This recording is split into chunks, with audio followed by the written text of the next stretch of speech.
ध्यान से।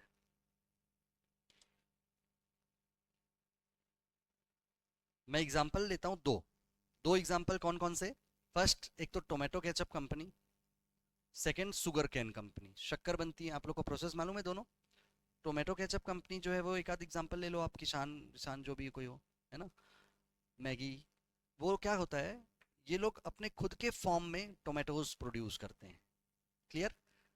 फिर क्या करते हैं, उसको इंडस्ट्रियल मशीन में लेके जाते हैं, और फिर उसकी क्रशिंग होती है, स्पाइसिंग होती है, पैकेजिंग होती है, और अपन अपने अपन तक पहुंच जाती है वो, है ना, टोमेटो केचप के रूप में। क्लियर हुआ? अब उनको पता चला एक तो एग्रीकल्चर इनकम एग्जम्प्ट होती है, तो वो बोलेंगे हमारा काम तो एग्रीकल्चर इनकम पे बेस्ड है, हमारी पूरी इनकम को एग्जम्प्ट कर दिया जाए। तो क्या सही बोल रहे हैं? नहीं, बिल्कुल नहीं बोल रहे हैं। ठीक। तो अब आप समझना, लॉ मेकर आप ही लोग हो। अभी ऐसा समझो, लॉ आप लोगों ने बनाया है, मैं सिर्फ प्रॉब्लम बताते जा रहा हूँ। ठीक है? तो कॉन्फिडेंस नेक्स्ट लेवल का आएगा आप लोग को। ठीक है? प्रॉब्लम क्या बताया मैंने? मैं इंडस्ट्री हूँ, आप रिवेन्यू डिपार्टमेंट हो। मैं टोमेटो केचप बनाया हूँ और मैं क्लेम कर रहा हूँ आप लोगों से कि मेरी इनकम को आप एग्जाम कर दो। क्यों एग्जाम कर दो? क्योंकि मेरे फार्म हाउस पे जो टोमेटोज बनता है, मैंने उसी को थोड़ा सा प्रोसेस किया है। देखो, जो जो रिवेन्यू वाली जो जो फायदेमंद एक्टिविटी होती है, वो मैं उसको ज़्यादा बताऊंगा, है ना। भाई मैंने मेनली तो टोमेटोज ग्रोइंग करने का काम किया है, और उसका थोड़ा सा एक्टिविटी कॉमर्शियल कर दिया और उसको बेच दिया मार्केट में, बस फॉर्म ही तो चेंज करके बेचा हूँ, टोमेटोज नहीं बेच रहा हूँ, केचप बेच दिया।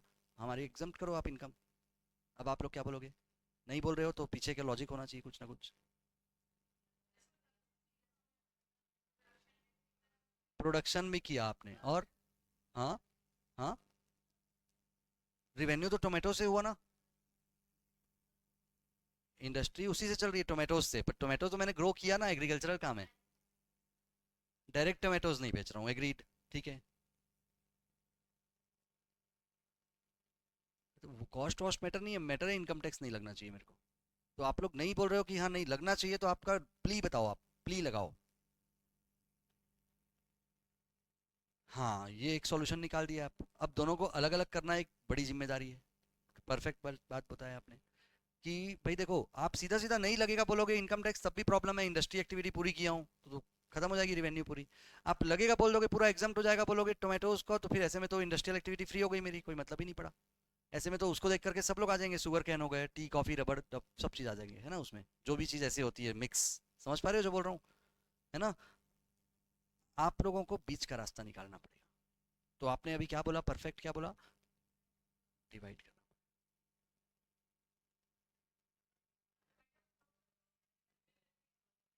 तो फंस गए यहाँ पर ना, फंस गए, उसमें टैक्स लोगे तो फिर तो मतलब वही पड़ा ना।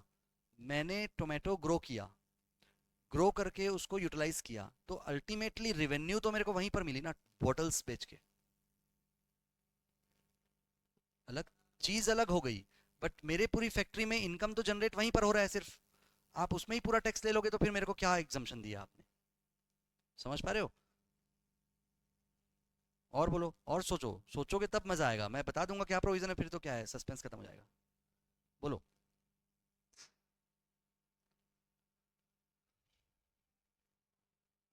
नहीं, हमारा हमारा ही है सब, ओनरशिप पूरी हमारी।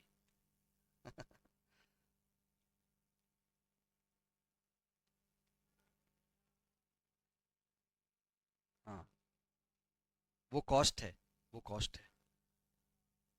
And now we are talking about income revenue, means income tax, income pay tax. तो मैंने जो इनकम पे टैक्स लगाना है वो तो कॉस्ट माइनस करके ही निकाला होगा, है ना। बोलो बोलो बोलो। हिंट करूं? हिंट दूं एक अच्छा? कैप्टिव कंजम्पशन सुने हो? कैप्टिव कंजम्पशन सुने हो ना? वो मेन सबसे बड़ा हिंट है उसका। कैप्टिव कंजम्पशन नहीं सुने होगे तो मैं बताऊं क्या है, कोई बताओगे, आप लोग बताओगे? अभी सुने हो तो हाँ बोलते हो, और फिर बता नहीं पा रहे। हाँ, खुद का कंजम्पशन को कैप्टिव कंजम्पशन बोलते हैं। जैसे example, HP, Hewlett Packard printer बनाता है ना, तो प्रिंटर के साथ साथ वो कार्ट्रिज भी बनाता है। तो कार्ट्रिज का डिपार्टमेंट अलग है, वो कार्ट्रिज बना करके प्रिंटर डिवीजन को सप्लाई करता है, और प्रिंटर डिवीजन अपने प्रिंटर में उस कार्ट्रिज को इनेबल्ड करता है, असेंबल करता है, और आपको दे देता है। ठीक है? तो वैसे ही हो रहा है, tomatoes are captively consuming in my factory. In another department, और उस डिपार्टमेंट में क्या हो रहा है, मैन्युफैक्चरिंग एक्टिविटी हो रही है। मतलब एक डिपार्टमेंट समझ लो आप क्या हो रहा है, टोमेटो ग्रो हो रहा है, दूसरे डिपार्टमेंट में क्या हो रहा है, मैन्युफैक्चरिंग हो रही है, प्रोडक्शन हो रहा है, और तीसरे डिपार्टमेंट से बेच देता हूँ मैं, मतलब पैकिंग करके उसको, है ना। तो यहाँ पर टोमेटोज कैप्टिवली कंज्यूम हो रहा है ना। यदि आप लोग को कैप्टिव कंजम्पशन का कॉन्सेप्ट आता और मालूम होता तो उसमें एक बहुत इंपॉर्टेंट प्रोविजन है क्या, आप ये मान लो कि एक डिपार्टमेंट दूसरे डिपार्टमेंट को गुड्स बेच रही है, नॉट भेज रही है, बेच रही है मानो आप, एक्चुअल में तो भेज रही है क्योंकि कंपनी तो ओवरऑल एक ही है, बट उसको आप मान लो कि वो बेच रही है। तो बेचती तो किस रेट में बेचती, मार्केट वैल्यू में बेचती। तो बस आ गया answer, market value of department one products minus cost of department one is your agriculture income. समझ पाए जो बोल रहा हूँ, क्या बोला, समझ में आया। डिपार्टमेंट वन मतलब टोमेटो को ग्रो किया उसने, और जो डिपार्टमेंट टू को जो जितने टोमेटोज भेजा है ना, उस टोमेटोज की मार्केट वैल्यू को सेल कंसिडरेशन मान लो आप, वहां पे स्टॉप कर दो आप, सेल कंसिडरेशन मान लिए, और जितने ग्रोइंग की कॉस्ट आई है मेरी उसको माइनस कर दो, वो एग्रीकल्चर इनकम है। ठीक, इधर समझ में आया ये चीज। अब उधर क्या करूंगा, इंडस्ट्री में जो मार्केट वैल्यू है ना उसको कॉस्ट मानूंगा, क्योंकि मार्केट वैल्यू तक का हिसाब किताब हो गया उधर, एग्जाम इनकम में आ गया, वो मार्केट वैल्यू मेरी कॉस्ट। अब उसके बाद फर्दर और कॉस्ट लगाऊंगा मैं, सेपरेट कॉस्ट जो इंडस्ट्री की कॉस्ट है वो, और फिर सेल करूंगा टोमेटो केचप, तो उसको माइनस करके प्रॉफिट निकालूंगा, वो टैक्सेबल है। समझ पाए अच्छे से, क्लियर। देखो फिगर्स फिगर आउट करके ज्यादा अच्छे से क्लियर होगा, जिनको भी समझ में नहीं आया वो एक फिगर्स देखें यहाँ पर। फार्म एक्सपेंसेस, ये सेम वही एग्जांपल है जो मैंने अभी लिया। फार्म एक्सपेंसेस का मतलब मैं टोमेटोज को ग्रो कर रहा हूं, उसके एक्सपेंस 25 लाख रुपए, ठीक। फैक्ट्री एक्सपेंस मतलब मैं जो मशीनें लगा रखा हूं उसमें फैक्ट्री में क्रशिंग कर रहा हूं और स्पाइसिंग कर रहा हूं, उसकी कॉस्ट कितनी, 50 लाख रुपए।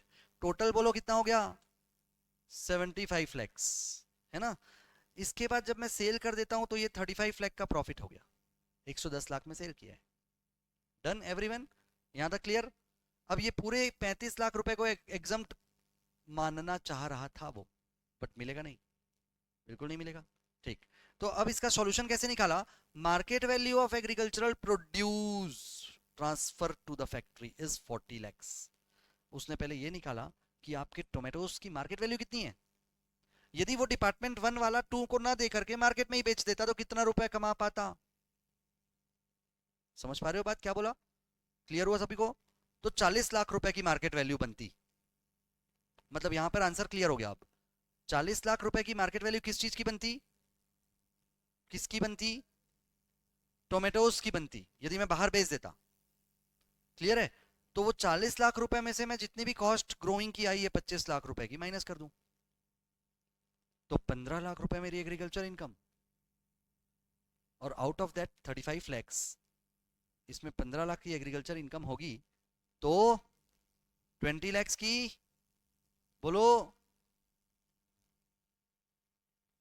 Industrial income, PGBP, taxable income बोलो आप लोग। अब समझ में आया अच्छे से कैसे कैलकुलेट हुआ, इसको फिर से समझाता हूं ध्यान से। एग्रीकल्चर इनकम, जो एग्रीकल्चर प्रोड्यूस का मार्केट वैल्यू है, उसमें से कॉस्ट ऑफ फार्मिंग को माइनस कर दूंगा, तो एग्रीकल्चर इनकम जनरेट हो जाएगी। अब जो इंडस्ट्रियल इनकम है उसमें टोटल फाइनल सेल्स मेरा 110 लाख में हुआ है, उसमें खुद का मेरा एक्सपेंसेस कौन सा, जो मेरे इंडस्ट्री में एक्सपेंस हुआ वो, और जो मार्केट वैल्यू मैंने टोमेटोज लिया है बाहर से, ऐसा समझ लो ना, बाहर से मैंने टोमेटो परचेज किया है, तो वो 40 लाख रुपए मार्केट वैल्यू, इन दोनों को माइनस करूंगा तो आएगा 20 लाख रुपीज। समझ पा रहे हो बात सभी।